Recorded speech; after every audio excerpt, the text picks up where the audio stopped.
سب سے پہلے ہمیں یہ غور کرنا ہے کہ ہم کون ہیں۔ ہم وہ لوگ ہیں جنہیں اللہ نے لاکھوں کروڑوں لوگوں میں منتخب کیا ہے اپنے گھر میں جانے کے لیے۔ احساس تلے دبے ہوئے لوگ کہ یار میں ہی اس کے گھر جا رہا ہوں، اللہ نے مجھے ہی بلا لیا ہے، بہت بڑا احساس ہے اگر کسی کو نصیب ہو جائے۔ انسان کی گردن اٹھتی نہیں، آنکھیں کھلتی نہیں۔ امام حسن رضی اللہ تعالیٰ عنہ صحابہ میں سے کثرت سے جاتے تھے، اور سیدنا عثمان غنی رضی اللہ تعالیٰ عنہ کثرت سے جاتے تھے، تو پیدل جاتے تھے اکثر حضرت حسن رضی اللہ تعالیٰ عنہ۔ لوگوں نے کہا کہ سواریاں موجود ہیں تو پھر آپ کا یہاں سے پیدل جانا، تو فرمانے لگے کہ جب انسان مالک کے حضور جائے تو پھر اسے عاجزی سے جانا چاہیے۔ تو پروٹوکول کی طبیعت چھوڑ کر یہاں جانی چاہیے، اس لیے کہ اللہ تعالیٰ دیکھیں اسلام ہم پر کوئی سختی نہیں کرتا۔ سیدہ عائشہ صدیقہ رضی اللہ تعالیٰ عنہ فرماتی ہیں کہ دو چیزوں میں اگر نبی پاک علیہ السلام کو کبھی اختیار دیا جاتا تھا تو امت کے لیے جو آسان چیز ہوتی تھی اسے اختیار فرماتے تھے، مشکلات نہیں کرتے تھے۔ لیکن حج کے موقع پہ جس کو نہیں ہے عادت تامت باندھنے کی، اسے بھی باندھنی پڑے گی، سب کو ایک ہی جگہ رہنا پڑے گا۔ کیوں؟ اس لیے کہ امت مسلمہ کی وحدت قائم ہو، ایک بولی بولیں، ایک لباس میں ایک جگہ پہ اکٹھے ہوں، کہیں تو مسلمان سارے جمع ہو جائیں ایک چھتری تلے۔ تو سب سے پہلے تو جتنے ہمارے ذاتی پروٹوکول ہیں وہ ہمیں گھر چھوڑ کے جانے پڑیں گے۔ یقیناً لوگوں کے پاس پیسے بھی ہوں گے، عہدے بھی ہوں گے، لیکن اب بھئی آپ سارے ایک جیسے ہیں، اللہ کے مہمان ہیں۔ تو ایک بات تو یہ ضرور ذہن میں رکھنی چاہیے کہ ہمیں اپنے ذاتی پروٹوکول سسٹم کو یہاں ترک کر کے جانا ہے۔ دوسری بات یہ ہے کہ جب کوئی شخص کہیں سے کچھ مانگنے جاتا ہے، لینے جاتا ہے، تو اس کا کشکول سیدھا ہونا چاہیے۔ اس کی طبیعت اس طرح کی ہونی چاہیے کہ وہ کثرت سے استغفار کرے، زیادہ عبادات کرے۔ ہماری عادت نہیں ہوتی، حج ٹریننگ میں ہمیں سارے لوگ یہی بتاتے ہیں کہ زیادہ چلنا چاہیے، اور بالکل صحیح بتاتے ہیں۔ ہم زیادہ چلنے کے عادی ہوں گے تو پھر ہی وہاں جا کے چل سکیں گے۔ لیکن میں ایک بات یہ بھی کیا کرتا ہوں کہ حج پہ جانے سے پہلے نا ہمیں کو 2-3 گھنٹے مسجد میں بیٹھنے کی بھی عادت ڈالنی چاہیے، کیونکہ وہاں ہماری عادت نہیں ہوتی، اور وہاں ضروری کام یہ ہے کہ ہم حرم میں بیٹھیں عبادت کریں۔ 15 دن کا حج عمرہ، اور اس میں اگر ہمارا زیادہ وقت بازاروں میں گزر جائے تو میاں ہم تو عبادت کے لیے آئے، تو ہمیں یہ بھی عادت یہاں سے ڈال کے جانی ہے۔ کم حاجی ملتے ہیں یار ایسے جو کسی کونے میں بیٹھ کے تلاوت کر رہے ہیں، ورنہ تو جب احرام کی پابندیاں ختم ہوتی ہیں تو مینا کے اگلے 2 دن تو پھر ہم ایک دوسرے کا تعارف ہی کرتے رہتے ہیں، حالانکہ اس کا ہمیں کچھ فائدہ نہیں ہونے والا۔ عبادت کے دن ہیں، ریاضت کے دن ہیں، زیادہ سے زیادہ وقت اللہ کے لیے گزارا جائے۔ قرآن مجید نے کہا وَأَتِمُّوا الْحَجَّ وَالْعُمْرَةَ لِلَّهِ، حج اور عمرہ پورا کرنا پر کرنا اللہ کے لیے، رضا الہی پیش نظر رکھنا۔ سب سے بڑا جرم شرک ہے، اللہ شرک معاف نہیں کرے گا۔ وَيَغْفِرُ مَا دُونَ ذَلِكَ لِمَن يَشَاءُ، اس کے علاوہ ہر چیز بخش دے گا۔ تو یہ جو دکھاوا اور ریاکاری ہے، اس کو بھی نبی پاک نے شرک اصغر کہا ہے۔ کسی جگہ بھی اپنے دل میں یہ حج ایک ایسی چیز ہے جس کی حفاظت کرنی پڑتی ہے، اس کو محفوظ کرنا پڑتا ہے، اس کا خیال رکھنا پڑتا ہے۔ اگر اس کا خیال نہ رکھا جائے تو بڑی ساری محنت اور بڑا سارا پیسہ ضائع ہو جاتا ہے۔ تو عرض یہ کر رہا ہوں کہ ایک تو اپنا پروٹوکول سسٹم چھوڑ جائیں، آرام اپنا گھر چھوڑ کے جائیں، واپس آ کے آرام کیجئے گا۔ اور جو ماہر ہیں نفسیات کے وہ کہتے ہیں کہ اللہ جب بندے کی نیند پوری کرانا چاہتا ہے تو 20 منٹ بھی آنکھ لگ جائے تو نیند پوری ہو جاتی ہے، ورنہ 14 گھنٹے اے سی میں سونے کے باوجود بھی لوگ اس طرح اٹھتے ہیں کہ ان کا دل کرتا ہے ایک پیناڈول کی گولی مل جائے نا، کبھی جسم دکھ رہا ہے۔ تو نیند پوری کرنے نہیں وہاں جائیں، آپ آرام اور غصہ یہ 2 چیزیں گھر چھوڑ کے جائیں۔ خاص کر کے کہا وَلَا جِدَالَ فِي الْحَجِّ، حج میں جھگڑا نہ کرنا، اور بالخصوص جو اپنی فیملیز کے ساتھ جا رہے ہیں ان سے خاص کر گزارش ہے کہ وہ بالکل اپنے سارے معاملات، فیملی کی بحثیں گھر چھوڑ کے جائیں۔ غصہ نہیں کرنا وہاں جا کے، آرام پسند نہیں ہونا، گھر آ کے کریں گے انشاءاللہ۔ وہاں ویسے کوئی وہاں بے آرامی نہیں ہے، لیکن جو ہم عادی جس آرام کے ہوتے ہیں وہ بھی بہرحال وہاں میسر نہیں ہوتا۔ دوسری بات، ذوق شوق بڑی ضروری چیز ہے، سرمایہ ہے انسانی زندگی کا۔ حضرت شیخ ابو بکر شبلی رحمۃ اللہ علیہ سے کسی نے کہا تھا میرا اپنی بیوی سے بڑا سخت اختلاف ہے، اور سال بھی بڑے گزر گئے، بچے بھی جوان ہیں،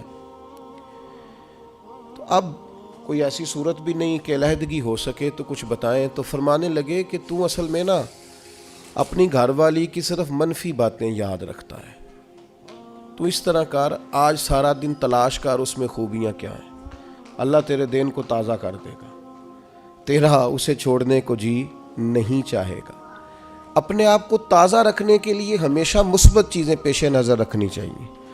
میں بھی اللہ کی توفیق سے حاضر ہوا ہوں، آپ بھی جا رہے ہیں، کئی آپ میں سے 2 دفعہ بھی جا رہے ہوں گے، وہاں جس کو اللہ نے بلایا ہے نا، خدا کی رحمت ہوئی ہے تو گیا ہے۔ اگر ہمیں کچھ پتہ ہے تو ہم وہاں لوگوں کی غلطیاں نکالنے نہیں گئے، اپنی معافی لینے گئے۔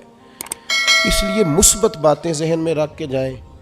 اور تیسری گزارش آپ سے یہ ہے کہ نبی کریم علیہ السلام نے فرمایا جلد بازی شیطان کی طرف سے اور بردباری رحمان کی طرف سے۔ ہم حج کرنے گئے، ہمیں کوئی کام نہیں ہے، کس بات کی جلدی؟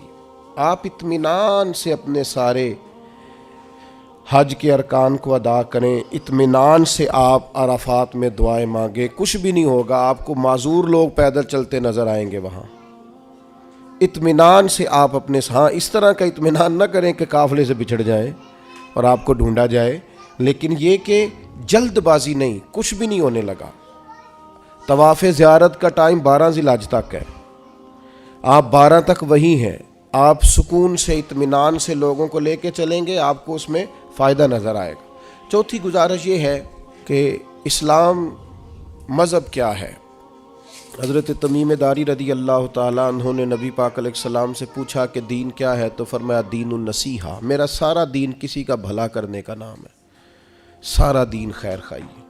وہاں ایک دوسرے کو سپورٹ کرنا بڑا ضروری ہے، ایک دوسرے کو لے کے چلنا بڑا ضروری ہے۔ کچھ لوگ آپ کو بوڑھے ملیں گے، کچھ بیمار ملیں گے، کمزور ملیں گے، ان لوگوں کا خیال کرنا بڑا ضروری ہے، اس بات کا خاص کر لحاظ رکھیں۔ 5ویں گزارش حج پہ جانے والوں کی خدمت میں یہ ہے کہ آپ رب کریم کے مہمان ہیں، اللہ نے آپ کو چنا ہے، اپنے وطن کے لیے دعائیں مانگیں، امت مسلمہ کے لیے دعائیں مانگیں۔ ہمارے دل ایک دوسرے سے دور ہو گئے، ہر محکمہ، ہر ادارہ ایک دوسرے کے بارے میں نفرت انگیزی کرتا ہے۔ اللہ کے حضور حاضر ہوں تو وہاں سے خیر طلب کریں کہ مالک ہم سارے آپس میں ہیں، ہمارے دلوں کو جوڑ دے، کچھ ایسا کر دے کہ امت میں وحدت پیدا ہو۔ عالم اسلام جو جگہ جگہ ٹوٹا ہوا ہے، جس طرح آج جوڑ دیا ہے، سب کو جوڑ دے۔ الترغیب والترہیب میں حدیث ہے، عرفات کا دن ہے، کروڑوں پتو شخص ہے، اربوں روپیہ اس کے پاس ہے، نوکر چاکر ہیں، لیکن وہ زمین پہ بیٹھا ہے، بالوں میں ریت پڑ گئی ہے۔ رسول اللہ صلی اللہ علیہ وسلم نے فرمایا رب فرشتوں سے پوچھتا ہے، حالانکہ اللہ جانتا ہے، پوچھتا ہے یہ لوگ کدھر آئے ہیں سارے؟ بڑے بڑے امیر، بڑے بڑے پڑھے لکھے، بڑے بڑے، کدھر آئے ہیں سارے؟ تو فرشتے عرض کرتے ہیں مالک یہ تجھے راضی کرنے آئے ہیں۔ اللہ فرماتا پھر گواہ ہو جاؤ، میں نے سب کی بخشش کر دی، میں نے ان کو معاف کر دیا، ان کے لیے جنت کا فیصلہ کیا۔ دوستو بڑی بڑی بات ہے، یعنی شارحین حدیث کہتے ہیں یہ بڑی بات نہیں، یہ بہت بڑی بات نہیں کہ رب کی بارگاہ میں ہمارا خالی ذکر ہی ہو جائے، وہاں تذکرہ ہی صرف ہو جائے، یہی بہت بڑا نہیں۔ تو بہت ذوق سے، بہت شوق سے جائیں، تو اطمینان کے ساتھ آپ سارے ارکان ادا کریں۔ پھر جب رسول رحمت علیہ السلام کے حضور جائیں تو درود و سلام کی کثرت کریں، وہاں جائیں تو کثرت درود و سلام آپ کے آل پر، آپ کے اصحاب پر خوب درود بھیجیں، وہاں اپنی حاضریاں خوبصورت کریں، عنوان زندگی نئے طور پر شروع کریں، یعنی یہ ایک نئی زندگی ہے حج کے بعد، بالکل نئی۔ رسول اللہ صلی اللہ علیہ وسلم نے فرمایا جو حج کر کے آیا اس طرح ہو گیا جس طرح آج ماں کے پیٹ سے پیدا ہوا۔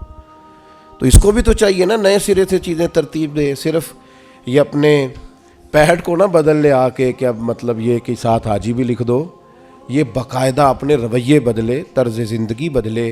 میں آپ سے پھر یہی عرض کروں گا کہ کشادہ سینے کے ساتھ، کشادہ دل کے ساتھ اور بڑے حوصلوں کے ساتھ ہمیں سفر کرنے کی کوشش کرنی ہے۔ آپ جتنی زیادہ اپنی طبیعت میں حسن رکھیں گے، ٹھہراؤ رکھیں گے، بردباری رکھیں گے، اتنا حج کا سفر آسان ہوگا۔ حضرت ابراہیم ابن ادم سے کسی نے کہا تھا آپ نے بڑے لمبے لمبے سفر کیے ہیں، اتنی چھوٹی زندگی میں اتنے سفر؟ فرمانے لگے 2 سواریاں پاس تھیں، تکلیف کبھی ہوئی نہیں۔ کہا کون کون سی؟ فرمانے لگے ایک صبر کی، ایک شکر کی۔ یہ 2 سواریاں ساتھ تھیں، لہٰذا کبھی آزمائش نہیں دیکھی۔ آپ کو بہت سارے لوگوں نے کہا ہوگا کہ حج میں مشکلات آتی ہیں، سب کی رائے اپنی جگہ پہ درست ہے۔ میری رائے یہ ہے کہ جو مالک بلاتا ہے وہ سارے راستے آسان کیے دیتا ہے، کچھ بھی نہیں ہوتا، ہر چیز بڑی آسانی سے ہو جاتی ہے۔ ہم نے تو یہ دیکھا ہے جو یہاں بہت تھکتے تھے نا، ہم طواف زیارت کے لیے گئے تو سب سے اوپر جگہ ملی طواف کرنے کی، کچھ پتہ نہیں چلتا، اتنی آسانی سے سارا کچھ ادا ہوتا ہے۔ بڑی چیزیں تو ویسے ہی بندہ بھول جاتا ہے۔ بہت ذوق سے جائیے، بہت شوق سے جائیے، اور بڑا آسان ہے بھائی۔ اب تو استری نہیں ٹوٹتی حاجی صاحب کی، گھر سے بھی دروازے پہ گاڑی، اور وہاں آپ کے پاس ٹیبل اور کھانا۔ تو یاد کیجئے نا ان لوگوں کو جو بحری سفر کرتے تھے یا پیدل جاتے تھے اور جاتے تھے اور کرتے تھے اور سب ہوتا تھا اور ٹھیک ٹھاک لوٹتے تھے اور آتے تھے تو لمحہ لمحہ شکر کرتے تھے۔ تب آپ دیکھیے کتنی آسانی سے سارے کام ہوتے ہیں، کتنی سہولیات ہیں۔ بس ذوق شوق، تحمل، بردباری، محبت، پیار، استغفار۔ ابھی سے موبائل کو وقت دینا کم کر دیں۔ موبائل کی جگہ تسبیح لے لیں ہاتھ میں، تسبیح ہاتھ میں ہو تو چلتی بھی رہتی ہے، کچھ نہ کچھ بندہ پڑھتا بھی رہتا ہے۔ اور اگر موبائل رکھنا بھی ہے تو قرآن مجید رکھیں اس کے اندر اور تلاوت کریں، اور اللہ تبارک و تعالیٰ کی یاد میں وقت گزاریں۔ تھوڑے سے تنہائی پسند ہوں، پھر دیکھیے حج میں عبادت کی کتنی لذت آتی ہے۔ دل کی گہرائی سے دعا کرتا ہوں اللہ تعالیٰ اس سارے قافلے کے سفر کو آسان کرے، لمحہ لمحہ آپ سب کے لیے اللہ تعالیٰ رحمت والا فیصلہ فرمائے۔ اگر کہیں ہمارے چہرے یاد آ گئے تو یقیناً امید ہے کہ آپ ہمارے لیے دعا کریں گے۔ اللہ تبارک و تعالیٰ یہ سعادت مندی ہم سب کو بار بار نصیب کرے۔ وما علینا الا البلاغ۔